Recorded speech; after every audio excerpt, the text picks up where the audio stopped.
સુરતમાં વસતા પરપ્રાંતિયોને હોળીના તહેવારોમાં વતન જવા માટે ટ્રેન મારફતે જવું પડે છે।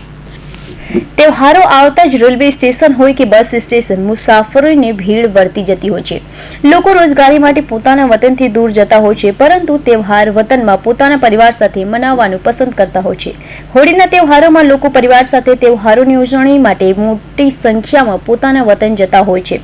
વતન જવા માટે અગાઉથી ટ્રેનના બુકિંગ પણ વધી જતા હોય છે, જેના કારણે રેલવે સ્ટેશન પર અત્યાર સુધી જ લોકોની ભીડ જોવા મળી રહી છે।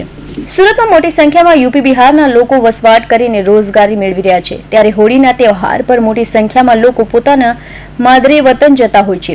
આજે સુરત રેલવે સ્ટેશન પર યુપી બિહાર જતી ટ્રેનોમાં બેસવા માટે મુસાફરોની ભારે ભીડ જોવા મળી હતી। તાપ્તી ગંગા ટ્રેનમાં બેસવા માટે લોકોની લાંબી લાઈનો જોવા મળી હતી। સ્ટેશન પર કોઈ અફરાતફરી ન સર્જાય એવા માટે रेलवे स्टेशन पर पुलिस द्वारा बंदोबस्त गोठवी देवामां आव्यो छे।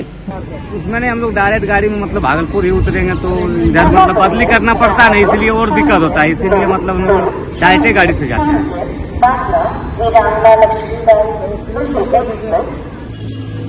मेरा नाम कुंदन सिंह हुआ, मैं भागलपुर का रहने वाला हूँ। हम लोग गुजरात आकर के मजदूरी करते हैं और ट्रेन में जाने में बहुत कष्ट होता है। 24 घंटा लाइन में रहते हैं, उसके बाद भी सीट नहीं मिलता है, काफ़ी परेशानी होती है। इसलिए मोदी जी से, प्रधानमंत्री जी से निवेदन है कि भागलपुर के लिए सूरत से डेली ट्रेन देने का कृपा करें। દિવાળી પહેલા બનેલી ઘટનાનું પુનરાવર્તન ન થાય એ માટે અગમચેતી દાખવી તમામ વ્યવસ્થા કરવામાં આવી છે। પોલીસ દ્વારા લાઇનમાં લોકોને ઊભા રાખીને ટ્રેનમાં પ્રવેશ આપવામાં આવી રહ્યો છે। Bureau report, Hindi TV news, Surat.